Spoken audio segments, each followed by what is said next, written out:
Hello parents, welcome to Back to School Night. I thought I would record this video so that if you as a senior parent don't want to come and brave all the traffic problems and the long walks due to renovation, you could see the presentation from the comfort of your own home. If you decide to do that and you have any questions, please feel free to email me. My email is here on the screen. It's jabeach@fcps.edu. Thank you for listening and I hope we have a great year together. Okay, so this class is AP Literature for seniors, and the thing that guides our curriculum is the AP Literature test. So on the screen here I have a little information about the test. It is a 1-hour multiple choice section, and this is literary analysis multiple choice. So typically the students will have 2 to 3 poems and 2 to 3 prose passages from works of fiction. And these range from the 1500s to the present day, which is why we do reading from all eras to help prepare them. They will also write 3 40-minute essays. One is a poetry analysis, so they'll spend a lot of time this year working on poetry and poetry analysis, learning the terminology that goes along with poetry. They'll do a prose passage analysis, and this will be from a work of fiction, so it will either be from a novel or a play or a short story. And finally, they'll do an open essay prompt, which will be on a novel or play that they have read, and they'll get a random question about it and they'll analyze the entire work. So I'm going to take it skill by skill and sort of talk about how we address the skills in class. And it looks like I just disappeared. Now I'm back. Okay. So hopefully this is still working. Okay, so the biggest skill in AP Literature is working on higher level reading and analysis. So what we're trying to help students do is to be interpretive and analytical as they read works of fiction. We really want them to see the literature from the point of view of the scholar and be able to look inside and see how the author creates the effects that he or she creates. So they're going to be practicing annotation, close reading, active reading skills. We will work on learning and using literary vocabulary and terminology, and they really need to practice reading very complex syntax and vocabulary from a variety of eras. So it's not always the most popular thing when they have to read older literature, but it's really good practice for them to work on those analysis skills. They will be doing independent reading this year as well as the readings we do in class, and I'll talk about that in just a minute. So here are a list of things we are looking forward to reading this year. They read Macbeth for summer reading, and we will work on that at the beginning of the year. Later in the year, we will also cover Shakespeare's Hamlet. We'll do a classic tragedy, Oedipus Rex. We may or may not work on Wuthering Heights this year. We might not have time this year. Our more modern work is Their Eyes Were Watching God by Zora Neale Hurston. And Crime and Punishment is our annotation text, which I'll talk about a little bit later. We may also do a drama unit. So this is a list of plays that we own and can use for AP Literature. And kind of depending on student interest, we will look at one of those time permitting.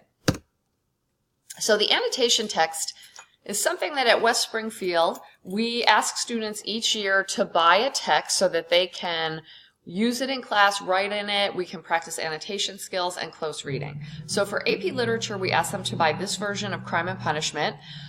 We do have an online website that's called the Reading Room at AKJ Books. AKJ is an educational bookseller, and they give us a discount on the books, which is nice, but they also charge a shipping cost. So it's a flat rate. So we have had like a whole bunch of kids in AP Lit in one neighborhood all get together and order all their books together to offset that shipping cost. Right now they have a lot of copies at Barnes & Noble in Springfield. They've ordered them for us. And you can also get this online from Amazon or Barnes & Noble. They do need to have this particular edition. The book is over 600 pages long, so if they have a different edition, it's very difficult for them to find the sections that we're discussing.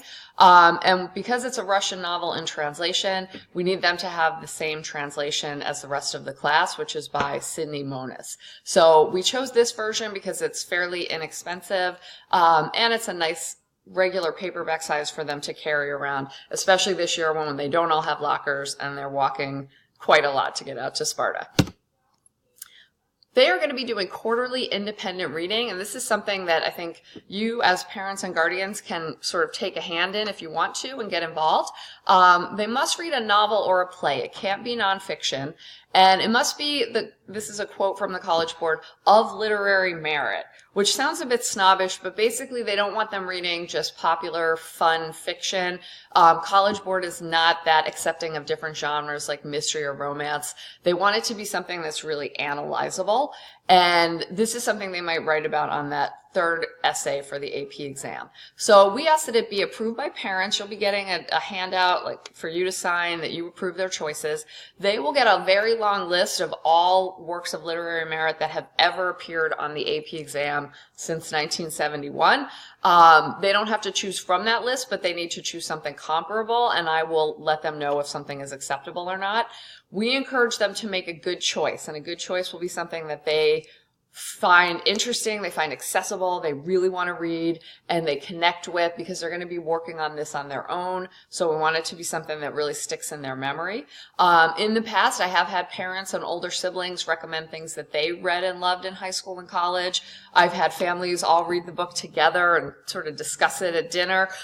Things like that are helpful because it helps the book to stick in their mind. You don't have to do that. I'm not giving you homework, but if you want to do something like that, it's a great way to help them make connections to literature. So another AP literature skill that we'll be working on this year is poetry analysis. And students, as I've told them already, will probably look at more poetry than they ever have in any year of high school English. It's about a third of our course, and we will look at various eras and historical movements in British poetry. We will work a lot on poetry terminology and the techniques that poets use. Our poetry book or anthology is called Sound and Sense. I know I had that book in high school in the 80s. You may have had it too. I'm not going to issue it to them because I don't want them to have to carry it around with the situation this year. It's also very expensive to replace if they lose it. So they'll use it in class, and if they have to do poetry work at home, I will type up the poems for them. Another AP literature skill is writing. So the type of writing we will mostly focus on is literary analysis writing to get ready for the exam. Most of those will be timed writings or writing some literary analysis at home on something that we're reading to get ready for a class activity. But we will do two other types of writing this year because they are seniors. So one is the college essay / personal narrative. We'll start off with that during first quarter. And our goal at West Springfield is to help all of our students have a really strong college essay and to help them understand what a strong college essay looks like. So they'll take one of their college essays through multiple drafts with lots of feedback to make it as perfect as possible. And our hope is that's going to spill over and onto any other college essays they need to do. If they have already been accepted to a college or they don't need a college essay for their college of choice, what I've advised them to do is to pick an essay topic for a scholarship and work on that, because then they might get a scholarship. We have had students win by using their essays from class. They're also going to be doing a senior research paper this year. This is a senior state requirement. They'll be doing that during the second quarter, and our goal is for them to really learn the research skills that they will need when they get to college. So they'll be working on that, and hopefully they will enjoy it. I really enjoy teaching research, and I think if they choose a topic that they're interested in, they'll enjoy it. Throughout the year, they'll do short response logs, short writings at home. This is a way we get them to practice the critical thinking and the literary analysis. So they'll be doing a lot of shorter writing at home. Okay, another skill for AP Literature is vocabulary. The AP test and a lot of the readings that we do include very high-level vocabulary, and we want them to master not only high-level vocabulary that they'll see in the context of the reading, but also the academic terminology that will be used in the questions that they'll use to discuss literature. So they will be having quarterly mastery vocabulary tests, and any vocabulary practice they do, if they're playing words with friends or if they're reading on their own, anything they're doing to help them increase their vocabulary will be helpful for the class. So how can you help as parents this year? AP Literature has some difficult material that they're going to be reading, so encouraging them to really plug away and, keep with it and not sort of give up and do the spark notes will really go a long way to helping them improve their reading skills and get comfortable with the type of reading they're going to see on the AP exam and in college. Helping them make good selections for independent reading will be really helpful, and if you notice that they don't seem to enjoy their book, encouraging them to stop and choose a new book before it's too late and they have to start doing assignments will also be really helpful. It's better for them to make a new choice than to try to stick with something that they just can't really get into. You should really be seeing them reading all the time for this class. And as I've tried to talk to the kids about, seeing the reading as equal to other homework. Just because they're not turning in something, but having that reading done for class is still very important because it's the basis of what we do in class. More ways to help, just talking about vocabulary, encouraging them to see vocabulary everywhere, doing crosswords, anything that helps you increase your vocabulary is going to be helpful to them. If they feel a little bit lost with the writing, encouraging them to seek help. And we do offer rewrites, like a second chance to improve their writing on our major timed writings. So having them come in to do that rewrite for timed writings can help them improve their writing and see what they did wrong, but it can also help them improve their grade. So encouraging them to do the second chance. We also offer second chance assessment on our big vocabulary tests so that they can master those words. So that's it for AP Literature this year. I've got a lot more information in my syllabus, which you can find on Blackboard. And as always, feel free to email me if you have any questions. Thank you so much for listening, and I look forward to a great year with your son or daughter. Thank you. And I can't turn it off. Okay. Awkward. You can go. I'll turn it off in a second. Here we go.